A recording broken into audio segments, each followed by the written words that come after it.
Hello everyone, Shri IAS academy में आपका स्वागत है। जैसा कि आप जानते हैं कि श्री आईएएस एकेडमी ने आंसर राइटिंग सीरीज की शुरुआत की थी, जिसमें ऑलरेडी हमारे 121 पार्ट आ चुके हैं। ये हमारा 122 पार्ट है। इसमें हम देखेंगे कि आपके द्वारा हमारे टेलीग्राम चैनल पर किस प्रकार का प्रश्न भेजा गया, उसे आपने किस तरीके से लिखा और वास्तव में उसे आपको कैसे लिखना है। तो चलिए शुरू करते हैं। जैसा कि आप देख रहे हैं, ये प्रश्न आपके द्वारा हमारे टेलीग्राम चैनल पर भेजा गया। तो सबसे पहले हम आपके इस प्रश्न को पढ़ेंगे, फिर आपके उत्तर को पढ़ेंगे और देखेंगे कि वास्तव में आपको इस प्रश्न का उत्तर कैसे लिखना है। आपका प्रश्न है, वर्तमान समय में महात्मा गांधी के विचारों के महत्व पर प्रकाश डालिए। 150 शब्दों में आपको लिखना है, 10 नंबर का है। आपने लिखा है, वैश्वीकरण के आगमन और उपभोक्तावाद आधारित संस्कृत के योग में भी गांधी जी के विचार उतने ही प्रासंगिक हैं जितने स्वतंत्रता के दौरान थे। गांधी जी सभी समावेशी विकास में विश्वास करते थे और कहते थे कि भारत एक महान राष्ट्र तभी बन सकता है जब भारत के ग्रामीण क्षेत्रों में निवास करने वाली जनता का जीवन बेहतर हो। इसका मानना था कि ग्रामीण जनता को बिना सशक्त बनाए राजनीतिक शक्ति का बिना विकेंद्रीकरण किए स्वच्छता और सफाई के महत्व को समझते हुए महिला सशक्तिकरण तथा प्रकृति के साथ सामंजस्य स्थापित का एक सशक्त राष्ट्र बनाया जा सकता है। स्वच्छ भारत मिशन पर सरकार का अत्यधिक बल पंचायतों को विशेष अधिकार और समावेशी विकास को बढ़ावा देना वर्तमान भारत सरकार की व्यवहारिक राजनीति है, जिसमें हम कह सकते हैं कि ये सभी गांधी जी के आदर्शों को बनाए रखने का प्रयास है। अंतर्राष्ट्रीय शांति, राष्ट्रों के बीच सहयोग, लोकतंत्र और स्वतंत्रता को बनाए रखने तथा नस्लीयता के खिलाफ लड़ाई में लोग गांधी जी को बताए हुए अहिंसा की राह पर चले। मार्टिन लूथर किंग से नेल्सन मंडेला तक, बराक ओबामा, ऑंग सू इत्यादि लोगों ने गांधी जी के विचारों को बनाए रखा तथा लाखों लोगों के जीवन को बेहतर बनाया। आधुनिक युग में भी गांधीवाद किसी भी अन्य राजनीतिक उपदेश से कहीं अधिक जीवंत व सक्रिय है। इस आधार पर हम कह सकते हैं कि गांधी जी ने जिन शिक्षाओं व आदर्शों का पालन किया वे आज भी राष्ट्रीय व अंतर्राष्ट्रीय संदर्भ में प्रासंगिक हैं। देखिए, आपने इस प्रश्न का उत्तर लिखने का प्रयास तो किया है, लेकिन ये प्रश्न के उत्तर पूरी तरीके से विखंडित है। अर्थात आप जब भी ऐसे प्रश्नों को लिखा करें तो माइंड में कोई एक ऐसी आइडियोलॉजी बना लिया करें कि हमें अपने शब्दों को किस तरीके से क्रमबद्ध रूप में सजाना है। जैसे आप जब भी गांधी के महत्व पर लिखते हो और गांधी के महत्व पर लिखने के लिए अगर आपके पास वर्ड लिमिट की संख्या काफ़ी कम है तो आप ये कर सकते हो कि गांधी के द्वारा दिए गए जो विचार हैं उनके संयोजन को लेकर और उनका सामाजिक, आर्थिक, राजनीतिक और सांस्कृतिक पक्ष आराम से बता दो।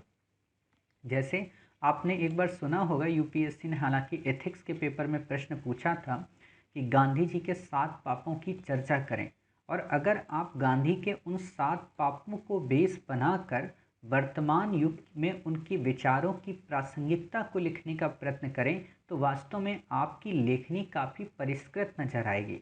होता क्या है कि ऐसे विषयों पर जब हम लिखते हैं तो हमारी लेखनी उतनी खुल नहीं पाती और केवल एक ही या दो बिंदुओं पर केंद्रित होकर रह जाती है। जैसे आपने ये जो लिखा है, ये ग्लोबलाइजेशन को ही बस केंद्रित करके लिख दिया गया। अर्थात इस प्रश्न का उत्तर ये बता रहा है कि वर्तमान भूमंडलीकरण के दौर में महात्मा गांधी के विचारों की क्या महत्ता है, जबकि आपसे भूमंडलीकरण के इम्पैक्ट पे नहीं पूछा। आपसे ये पूछा है कि अगर ग्लोबलाइजेशन ना भी होता तो भी महात्मा गांधी के विचारों की क्या प्रासंगिकता रही। समझ गए? और जब आप ये बताते हो तो आपको बेसिकली क्रमबद्ध तरीके से बताना है। आपको पहले ये बता देना है कि उनके विचार, उसके बाद उन विचारों की प्रासंगिकता, मतलब उनको कैसे क्रियान्वित किया गया, वो क्रियान्वित करने वाले लोग कौन से थे, इंडिया हो या फिर फॉरेन हो। क्लियर?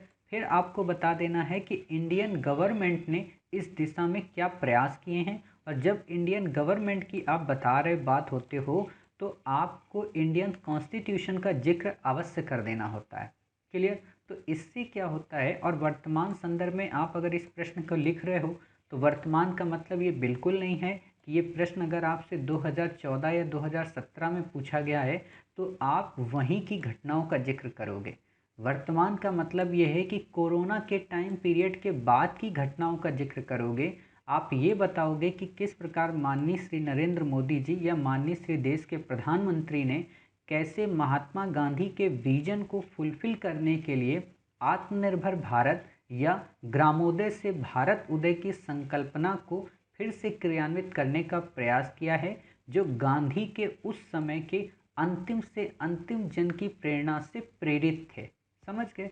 होता क्या है कि जब हम कहीं पे किसी विषय को एक जगह पढ़ लेते हैं और केवल वहीं तक लिखने का प्रयत्न करते हैं तो हमारी उतनी थिंकिंग डेवलप नहीं हो पाती।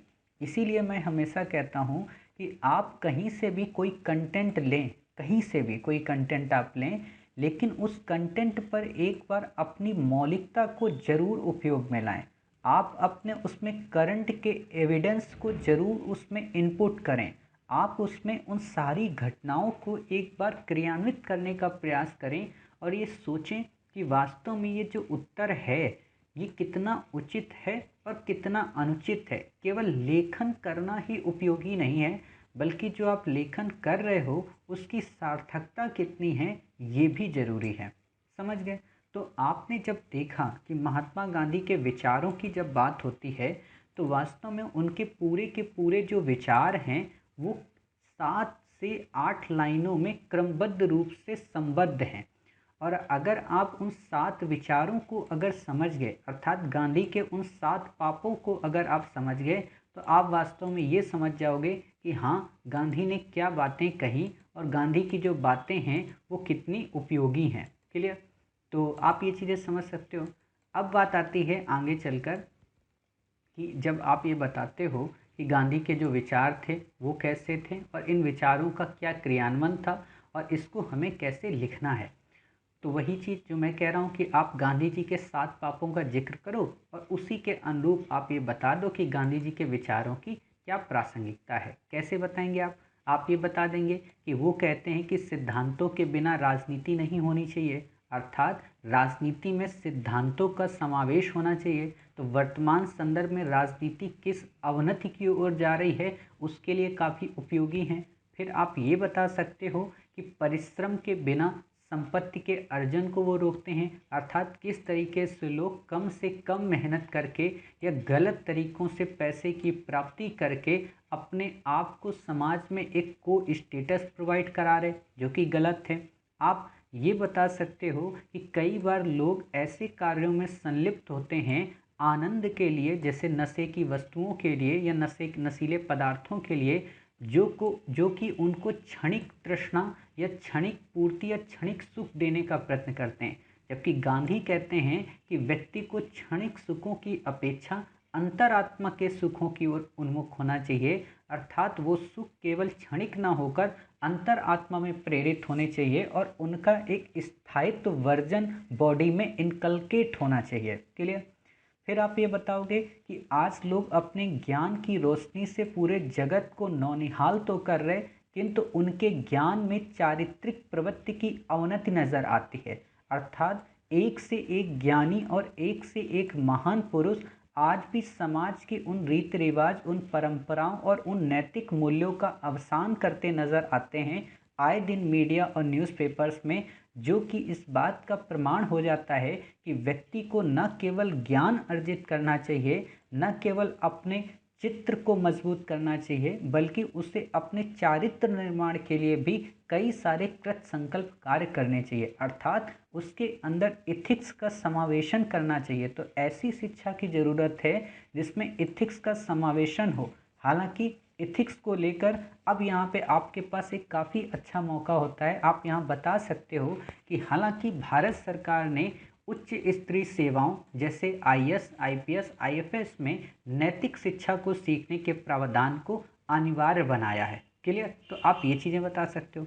फिर आप ये बता सकते हो कि आज विज्ञान की बढ़ती भागम भारी ने, आज विज्ञान में न्यूक्लियर या परमाणु हथियारों की उपलब्धता ने विज्ञान को मानवता के लिए एक त्रासदी बना दिया है, अर्थात गांधी के अनुसार विज्ञान जो हो उसमें मानवता केंद्रित बिंदु में हो, और जबकि जो विज्ञान है उसके परिधि में, अर्थात जो भी विज्ञान का निर्माण किया जाए, जो भी विज्ञान में नए स्रोतों को या नवोन्मेष प्रयोगों को उपयोग में लाया जाए, वो सारे के सारे नवोन्मेष प्रयोग जो वो मानवता के कल्याण के लिए हों, न कि उसके विनाश के लिए। क्लियर। और अंत में आप बता दो कि उपयुक्त बातों को देखने के बाद निष्कर्ष तौर पर हम ये कह सकते हैं कि गांधी ने त्याग की उस संकल्पनाओं को आधार बनाया जो वास्तव में किसी मंदिर, किसी मस्जिद या किसी गुरुद्वारे में जाकर पूजा करने से प्राप्त नहीं हो सकती, बल्कि व्यक्ति को अपने व्यक्तित्व के कल्याण के माध्यम से प्राप्त करनी होती है। अर्थात गांधी ये कहते हैं कि आप पूजा करें या ना करें, आप प्रभु की आराधना करें या ना करें, लेकिन आपके जीवन में त्याग का समावेशन अनिवार्य हो। समझ गए? तो ये जो चीज़ें हैं, अब आपने जब ये बातें लिख दी तो आप बताइए आपका उत्तर अन्य पुस्तकी उत्तरों से अलग हो गया कि नहीं हो गया? और जब आपका उत्तर अन्य पुस्तकी उत्तरों से अलग हो गया तो फिर आपको नंबर अधिक मिलेंगे या सामान्य स्तर के मिलेंगे? अधिक मिलेंगे। इसीलिए मैं कहता हूँ कि किताबी स्तर से सिर्फ सोर्स लो, उसे केवल कॉपी पेस्ट या उसे बेस मत बनाओ, क्योंकि ज़रूरी नहीं होता कि वहाँ पे जो उत्तर है वो उचित दिया हो और उसको अच्छे से चेक किया गया हो। इसीलिए आप जानते हो कि हिंदी मीडियम में अच्छे मार्क्स नहीं आते, क्योंकि वो लोग वास्तव में प्रश्न को ही नहीं समझ पाते और प्रश्न की प्रासंगिकता को वर्तमान संदर्भ से ऐड ही नहीं कर पाते, और फिर उनको अंक नहीं मिलते और अंत में कहते हैं कि इंग्लिश मीडियम वालों को नंबर अच्छे मिल गए या यूपीएससी भेदभाव करती है। समझ गए? तो आप समझ गए कि वास्तव में आपको अपने प्रश्न के उत्तर को कैसे लिखना है। क्लियर? तो उम्मीद है मिलते हैं फिर आप ही के द्वारा भेजे गए एक नए प्रश्न के साथ। तब तक अपना ख्याल रखिए और स्वस्थ रहिए।